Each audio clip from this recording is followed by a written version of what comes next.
Hello दोस्तों, college study Lohardaga की इस यूट्यूब चैनल में आप सबों का स्वागत है।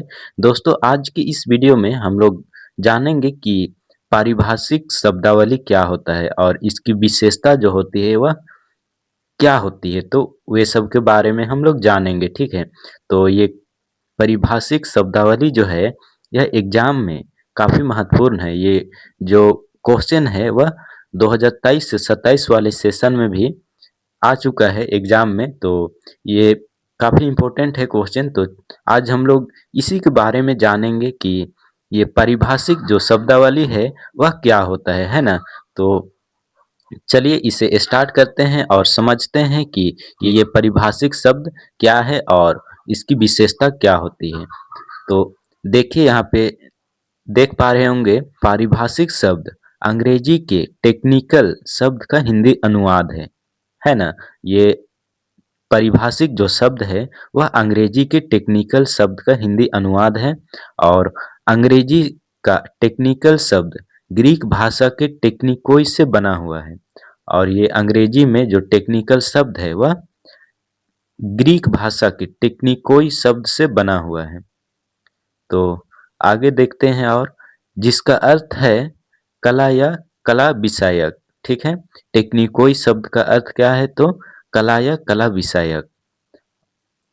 कोश ग्रंथों के अनुसार पारिभाषिक शब्द वह शब्द है जो किसी ज्ञान विज्ञान की विशेष क्षेत्र में एक विशिष्ट तथा निश्चित अर्थ में प्रयुक्त किया जाता है। तो देखिए, ये पारिभाषिक जो शब्द है उसका उपयोग ज्ञान विज्ञान की विशेष क्षेत्र में किया जाता है और इसका एक विशिष्ट यानी निश्चित अर्थ और प्रयुक्त निकलता है, ठीक है।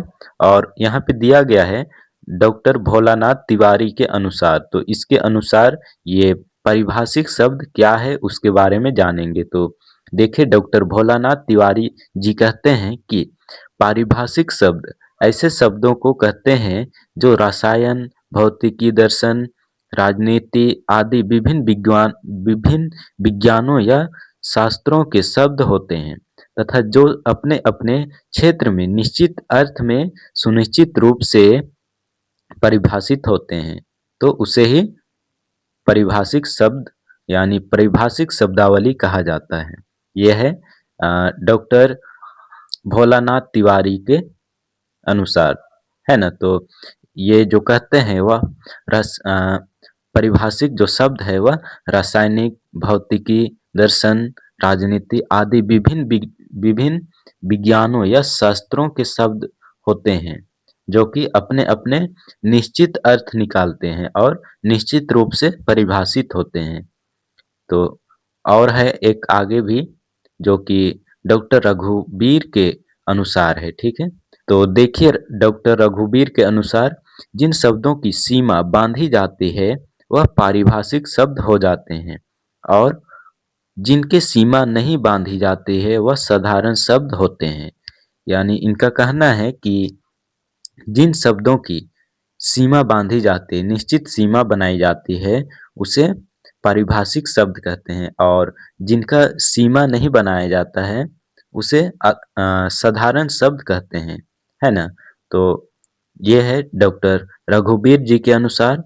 तो इस प्रकार जो शब्द सामान्य व्यवहार की भाषा में प्रयुक्त ना होकर ज्ञान विज्ञान के विशेष क्षेत्रों में प्रयोग किए जाते हैं तथा उनका अर्थ निश्चित होता है, वह पारिभाषिक शब्दावली कहलाते हैं। तो यह है इसका जो परिभाषा है वह, ठीक है, ठीक है, जो कि पारिभाषिक शब्दावली है।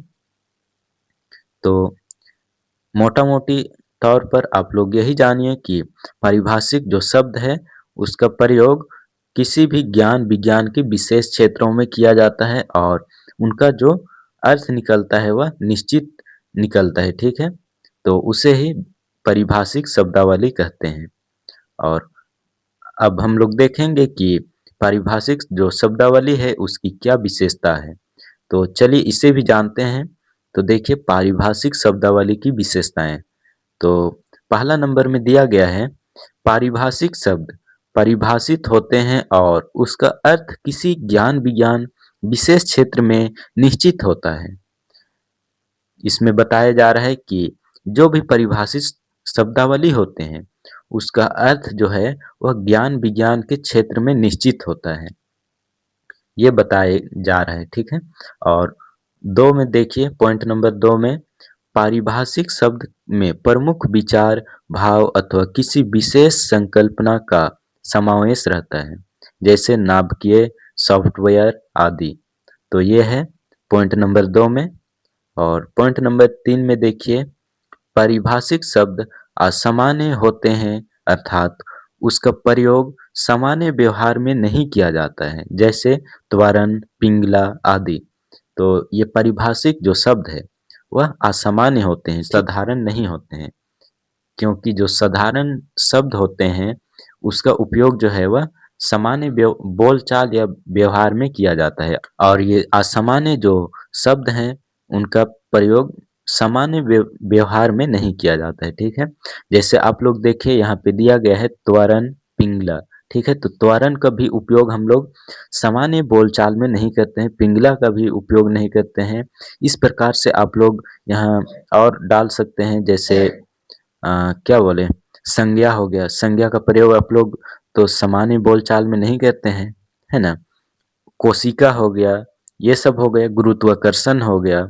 तो आप लोग ऐसे बहुत सारे वाक्य यहाँ पे उदाहरण के तौर पर भी दे सकते हैं। और आगे है पॉइंट नंबर 4 में, पारिभाषिक शब्दों के पर्यायवाची नहीं होते हैं, अर्थात एक पारिभाषिक शब्द एक ही अर्थ व्यक्त करता है।